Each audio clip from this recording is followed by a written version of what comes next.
Workout के अलावा हम डाइट कैसे रख सकते हैं। मैं कीटो कर लूँगी, पेलियो कर लूँगी। क्या करें, हम जिंदगी ना जिए भाई, मज़े ना लें, कुछ खाएं ना, स्वाद ही ना चखें, कहीं घूमने गए हैं तो किसी चीज़ को टेस्ट ही ना करें। Good morning guys, welcome to inside out with Akanksha. और हम कर रहे हैं 75 हार्ट चैलेंज, जिसके डे नंबर 64 में हम पहुंच चुके हैं। मतलब आज से सिर्फ 11 डेज हैं हमारे इस चैलेंज को ख़त्म होने के लिए। बाय द वे, जिन लोगों को नहीं पता कि 75 हार्ट चैलेंज क्या है और मेरे साथ कौन लोग कर रहे हैं इस चैलेंज को और बाकी सारी डिटेल्स, तो आप मेरा फर्स्ट वीडियो देख सकते हो जिसमें सारी डिटेल्स हैं और उसका लिंक मैं यहाँ पर डाल दूँगी। और फिलहाल हम जा रहे हैं अपने फर्स्ट वर्कआउट की ओर। आज मेरा भाई नहीं आया है, सिर्फ भाऊजी और मैं हैं, तो हम जा रहे हैं पार्क में थोड़ा जॉगिंग करने के लिए। तो चलो गाइस, मैं करती हूँ अपना फर्स्ट वर्कआउट, फिर मिलूंगी आपसे। गाइस, थोड़ा सा प्लान में चेंज हो गया, हम लोग पार्क नहीं गए और एक न्यू जगह हमने एक्सप्लोर करने का सोचा। आसपास हमने गूगल मैप्स में देखा तो एक न्यू लोकेशन आई जहाँ पर हमें एक पार्क दिखा और पार्क के साथ बोनस देख रहे हो, ये इतना सुंदर नज़ारा भी हमें मिला। पार्क को छोड़कर हम यहाँ पर रोड पे भाग रहे थे क्योंकि यहाँ का फुटपाथ भी इतना सही था, कोई ट्रैफिक नहीं था और चारों तरफ पेड़ ही पेड़ थे। फिलहाल हम फ्लाईओवर पर कर रहे हैं जॉगिंग और यहाँ से इस पूरे व्यू का मज़ा ले रहे हैं।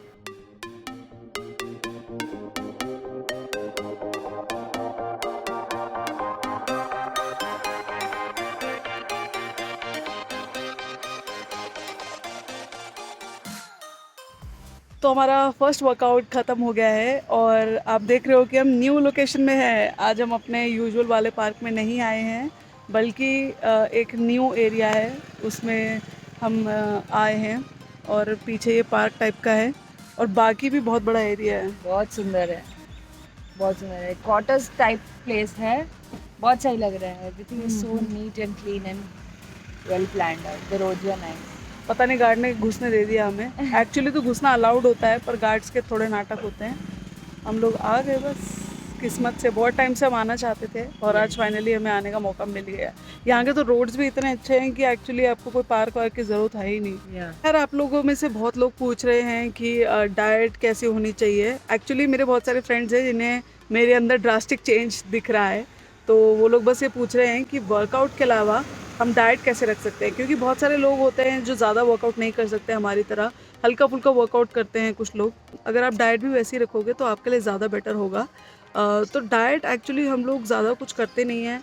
बहुत ही बेसिक इंडियन डाइट जो बोलते हैं, नॉर्मल जो आप लोग खाना खाते हो आपको वैसे ही खाना खाना है।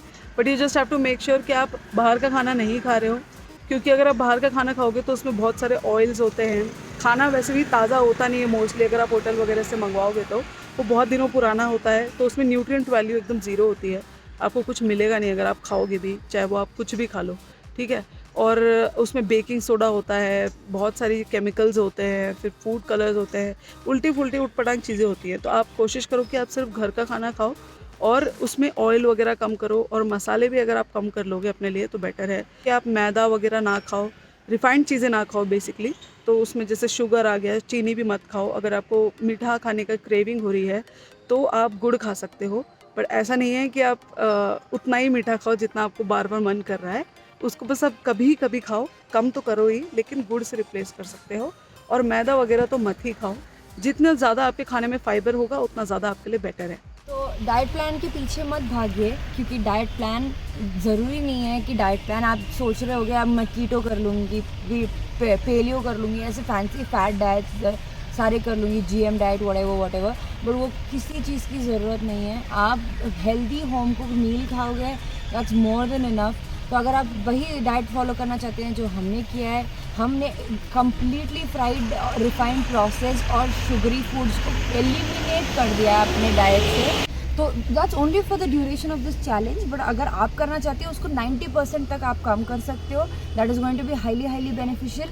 इन जैसे रिया ने बोला, आप ड्राई फ्रूट्स खा सकते हो, फ्रूट्स खा सकते हो to satisfy your sweet craving. We are not saying इतने कट्टर बन जाओ कि जीने का मज़ा ही नहीं आया यार, ऐसा कोई बात नहीं है। अपने हेल्थ को प्रायोरिटाइज़ करना हमेशा ही बेस्ट बात होती है। ये फाइन बैलेंस है एक्चुअली। सिर्फ डाइट करने से आपको कुछ नहीं होगा, सिर्फ एक्सरसाइज करने से आपको कुछ नहीं होगा। डाइट, एक्सरसाइज और वाटर, तीनों का सही प्रोपोर्शंस में जब बैलेंस होता है तभी जाके आपका हेल्थ नेक्स्ट लेवल पे पहुंचेगा। सो या आई होप आप भी हमारे साथ साथ ये चैलेंज कर रहे हो और ये डाइट आप भी नॉर्मल होममेड डाइट खाओ, you will see the results, you don't have to worry about anything. और हाँ गाइस, जैसे मेरी भाऊजी ने आपको बताया, पानी का भी बहुत ज़्यादा इंपॉर्टेंट रोल है। तो आप देखना कि आपकी बॉडी कभी भी डिहाइड्रेटेड ना हो। एक्चुअली विमेन के लिए जो सजेस्टेड पानी का इंटेक है वो 2 से 2.5 लीटर होता है, और मेल्स के लिए 2.5 से 3 लीटर होता है। हम तो फिलहाल इस चैलेंज की वजह से 4 लीटर पानी पी रहे हैं, लेकिन आप कोशिश कर सकते हो कि आप 2.5 से 3 लीटर पानी पियो, तो आपकी बॉडी हाइड्रेटेड रहेगी और ज़्यादा आपके लिए अच्छा होगा। टॉक्सिन्स भी आपकी बॉडी से फ्लश आउट होंगे। और मुझे ये बोलना था कि अब आप ये सोच रहे होगे कि हमने इतनी सारी चीज़ें आपको बता दी, तो यार आप ये सोच रहे होगे कि क्या करें, हम ज़िंदगी ना जिए भाई, मज़े ना लें, कुछ खाएं ना, मतलब स्वाद ही ना चखें, कहीं घूमने गए हैं तो किसी चीज़ को टेस्ट ही ना करें। ऐसा नहीं है बिल्कुल भी। आप जाते हो तो आप खा सकते हो चीट मील। इनफैक्ट हम तो ये कह रहे हैं कि आप महीने में 1 या 2 बार चीट मील खा लो, ठीक है। चीट मील मतलब ये उल्टी पुल्टी चीज़ें, केक वगैरह हो गया या फिर कुछ तला हुआ हो गया, ये सारी चीज़ें।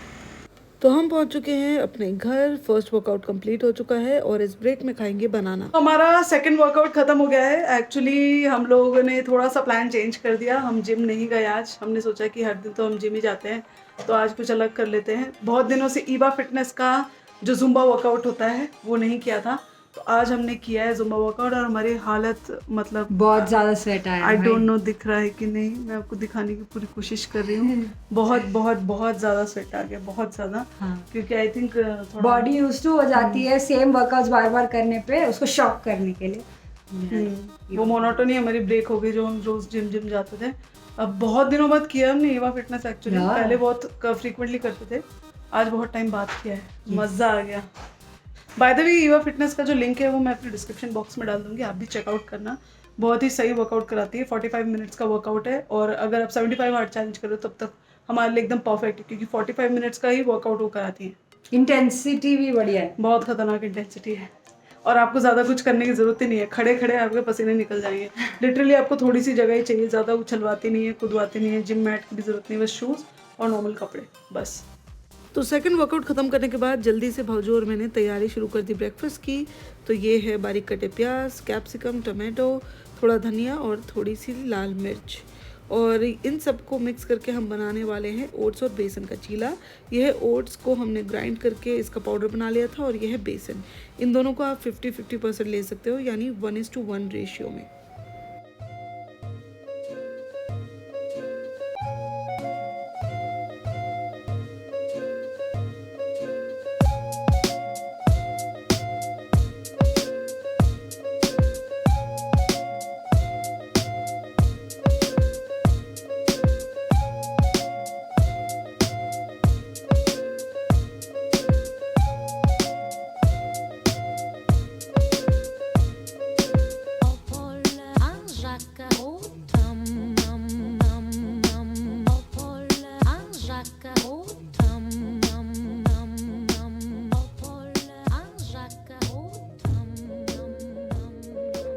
तो गाइस, सुबह के 10 बज रहे हैं और अब ब्रेकफास्ट का टाइम हो चुका है। आज हम खाने वाले हैं ओट्स और बेसन का चीला, और आप मेरी दी हुई रेसिपी ट्राई कर सकते हो।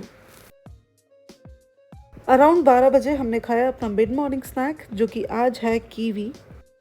तो दोपहर के 2 बज रहे हैं और आज हम खाने वाले हैं कड़ी और चावल।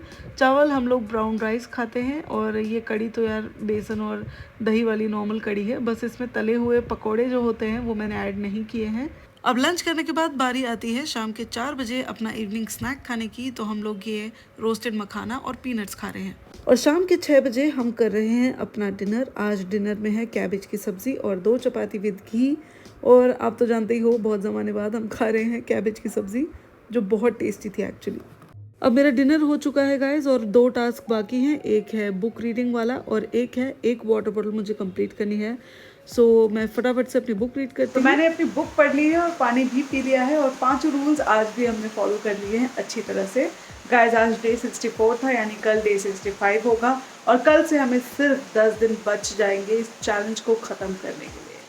फिलहाल आज का दिन बहुत बढ़िया गया। जैसा मैंने आपको दिखाया कि आज हमने एक न्यू जगह एक्सप्लोर की, नए पार्क गए, और कल भी शायद हम एक न्यू प्लेस में जाने वाले हैं, तो मैं उसके लिए बहुत ज़्यादा एक्साइटेड हूँ। और अब हम थोड़ा मोनोटोनी को ब्रेक करने की कोशिश कर रहे हैं, क्योंकि बहुत टाइम से एक ही चीज़ें हो रही थी। आज हमने जैसे कि जुम्बा वर्कआउट किया, बहुत दिनों से हम जिम जा रहे थे और ऐसा लग रहा था एक्चुअली कि यार कल ही तो वही सेम वर्कआउट किया था, जैसे चेस्ट का अगर वर्कआउट किया था एक हफ्ते पहले, तो ऐसा लगता था कि यार कल ही तो किया था वो। तो मतलब इतना ज़्यादा ऐसा हो रहा था, बहुत बोरिंग लगने लग गया था, सेम सेम सेम सेम। जबकि हम एक्चुअली में एक्सरसाइजेज जो हैं वो चेंज कर रहे थे, बट स्टिल काफ़ी बोरिंग हो गया था हमारे लिए। वैसे फ़िलहाल मैंने स्किन केयर कर ली है और आजकल यार बेंगलुरु का मौसम बहुत सुहाना हो रहा है। अभी इस वक्त भी बारिश हो रही है, आई डोंट नो आप सुन पा रहे हो या नहीं, लेकिन सुबह से 3-4 बार बारिश हो चुकी है। औसम मौसम हो चुका है, थोड़ी सी सर्दी आ चुकी है और मुझे बहुत मज़ा आ रहा है इस मौसम में, स्पेशली वर्कआउट करने में, क्योंकि सुबह सुबह इतना ज़्यादा ठंडा होता है, बहुत मज़ा आता है उस टाइम पे जब हल्की हल्की सी मतलब रोशनी हो रही होती है, अंधेरा होता है। वो मेरे को बेस्ट टाइम लगता है वर्कआउट करने के लिए। उस टाइम अगर आप जॉग करोगे क्या मज़ा आता है। चलो डे 64 को यहीं पर रैप अप करते हैं, मिलूंगी आपसे डे 65 में, लेकिन जाते जाते if you are liking my videos, do like, share, comment and subscribe to my channel Inside Out with Akanksha. Bye bye. Good night.